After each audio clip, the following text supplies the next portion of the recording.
Good morning, everyone. I know I am the third or the fourth speaker, so a lot of challenge in front of me. But I hope to keep you excited with what I'm going to talk today, especially on the space of securing AI and the hybrid cloud.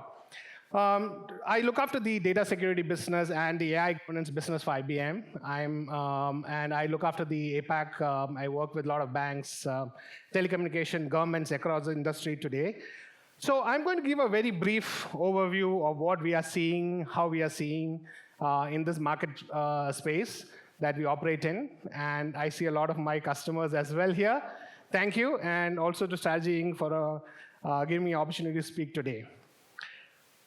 So, first point, how many of you are using AI in your business today? 1, 2, 3. I see a lot more hands coming up. Today, when we go and talk to our clients, what does clients want to do? They want to be smarter. They want to grow their business. And everybody is talking about AI today.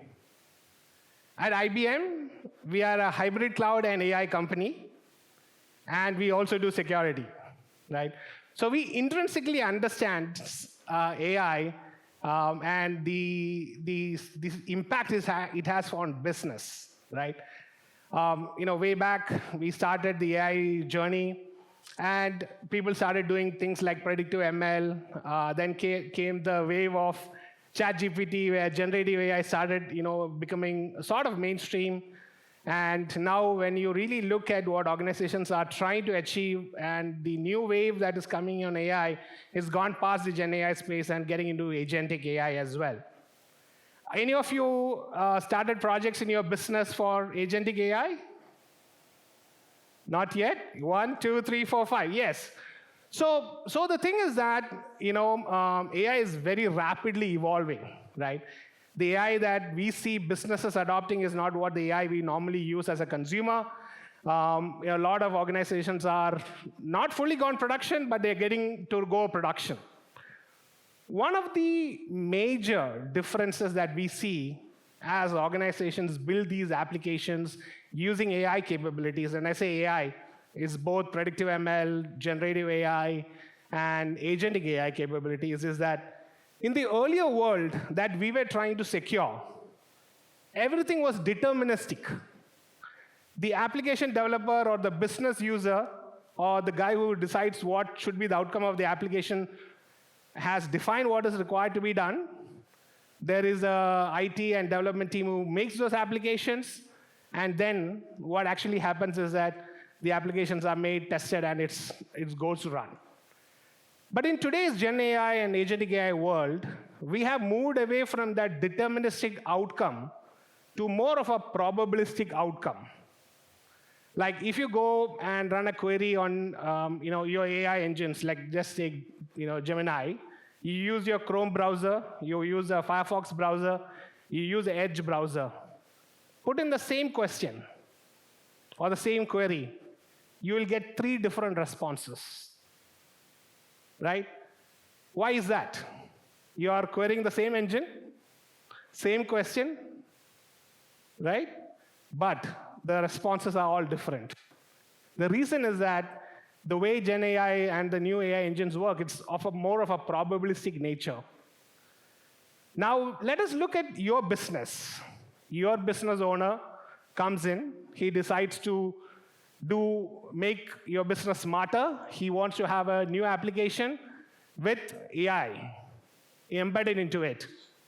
And that is where the challenge starts coming, because you are no more in a state where you can be deterministic of what is the outcome, because it can be a very probabilistic situation, right? And that sort of changes the game altogether, because now you need to make sure you are able to govern it better. You need to be able to understand what is the input and what is the output. Is it detrimental to the organization? Is it giving the right answer? Has it got a fairness to the answer? Is there a bias in the answer? Right? Not just an answer. Somebody does a loan application.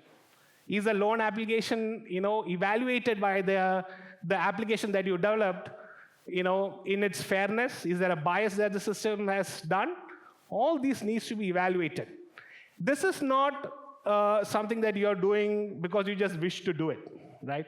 So AI has become very complex, and many organizations that we speak to are worried when they start deploying these applications. And as I said, the AI application itself has become a big problem.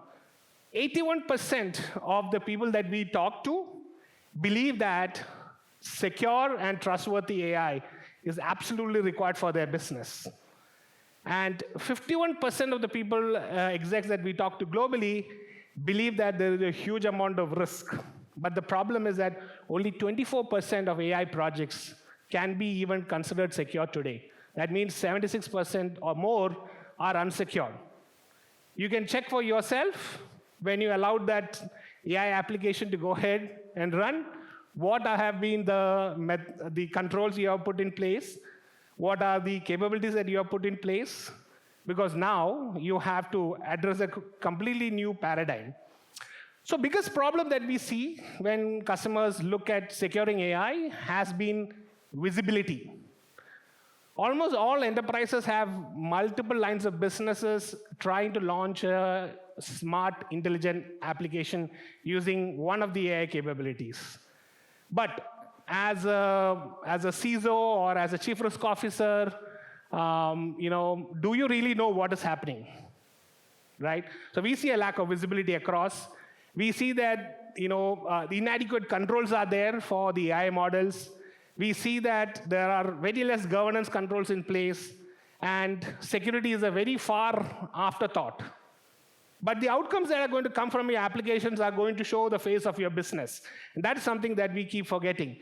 So what we evangelize today is that as you go on this AI journey, you really need to think about trying to bring in the governance, the risk and security management for AI. Right? There's a difference to normally what you hear, right? I'm talking about security for AI. I'm not talking about AI for security. So when you talk about your AI systems, are you able to establish governance on your AI systems, on the different applications that you set up, the different models that you use? Are you able to make sure the right data sets are being used by your AI systems? If you don't give your enterprise data to the AI system, do you think your business will be smarter? If you don't give it, your business will not be smarter. Therefore, you're forced to give your most important, your crown jewel. What's your crown jewel? Your enterprise data. And you're giving it to a system which is probabilistic, right? Not deterministic. And somebody can actually start doing prompt injection attacks and try to take data sets out of it. So it becomes very complex. The data collection and handling is primary importance. You need to find out what is sensitive data for your enterprise. So first step is identifying those data sets, then goes to protecting those data sets and trying to respond to that. The next important thing is the models that you're using. Have you thought, are there security issues which are there? You have heard about we have gone through the SolarWinds supply chain attacks, but now you are going into a world where you are going and taking models and deploying your business critical applications on it, and more importantly, your data as well. Have you thought about, are you securing the model that is being used in your AI application? And very importantly, after all of these first two steps, are you able to monitor in real time, in line, what is actually happening as the output of your environment that you have built? So there are some few key things that you have to keep in mind, right? The first and foremost is establishing a governance framework, right? Where we are talking about identifying what is actually happening from an AI perspective. Who are the stakeholders? What does the business want? What kind of information they need? Why are you building this application? What models are being used? What data sets are being used? Can you build that? Can you build that life cycle into a governance framework? Evaluate what is actually happening with those models. Are you able to monitor what is happening? Are you able to detect what is happening? Is your application operating on fairness? Is your application creating bias? Is your application exposing sensitive data? Right? These are very big concerns that organizations have as they go through this risk management compliance journey. And for people who operate in some of the other countries, there are AI governance mandates as well. There are compliance regulations, ISO regulations that you have to meet on top of all of this, right? So, so that is a very key part. And then comes the security, of the AI systems as well. So things like what's the visibility you have for the models that are running, what kind of data, as I'm talked about, is there a security for data that you have on the environment, what are your models doing, what data is happening, everything in real time, right? So there are a lot of stuff that you really need to do when you launch that AI application, right? And most of the time it's an afterthought. So we need to accelerate the activity that needs to be done, from an AI governance and a risk management perspective. And it's complex, right? Because here you need to first go to the line of business, understand why he made that application request. You need to monitor the development phase, and you need to do the production phase, because here, as I told before, you have to be more monitoring real-time activities because it is more of a probabilistic nature in mind. So it needs you to collaborate with multiple people across the environments. From an IBM point of view, what we believe are two core areas that organizations should look at. We all normally hear about the AI for security, so every security vendor has an AI capability in their security product. But most important, you're putting your business online, you are trying to be smarter, you need to make sure those things that you develop, the AI tools that you develop, are secure. So security for AI is a big concern. We are seeing a lot of people come back and talk to us. They want to be secure. They don't want to get exposed. They don't want fines. And that is where we have come up with capabilities which help our clients go through the governance framework, as well as on the the real-time security for AI. From an AI for security, we also have capabilities in this space. We have great work that we have done on our threat detection response platforms, helping clients do identity access management based on AI, looking at behavioral analytics, behavioral activities, taking decisions on the fly, and we have added capabilities on the data security side. But in a nutshell, what you really need to make sure is two things. Don't get drowned in AI for cybersecurity. Seriously think about what you're going to do on security for AI, because that is very important. You're putting your business online. The outputs coming from these applications are extremely critical for the success of your business, and we want to make sure your business is secure. So that is where we are helping our clients across the world. We are one of the very few solutions we can actually help clients take it on any platform, right? You may be using OpenAI, you may be using AWS, you may be using Vertex. All these, you can put it into a single framework and manage. So we have a booth out there. So I have my partner, very senior specialist partner, Rock Ladder, and Rakesh Karwal. Rakesh, why don't you come on stage? So he's an industry veteran. Most of you may already know him. He used to work with us as well before. So we have a booth outside.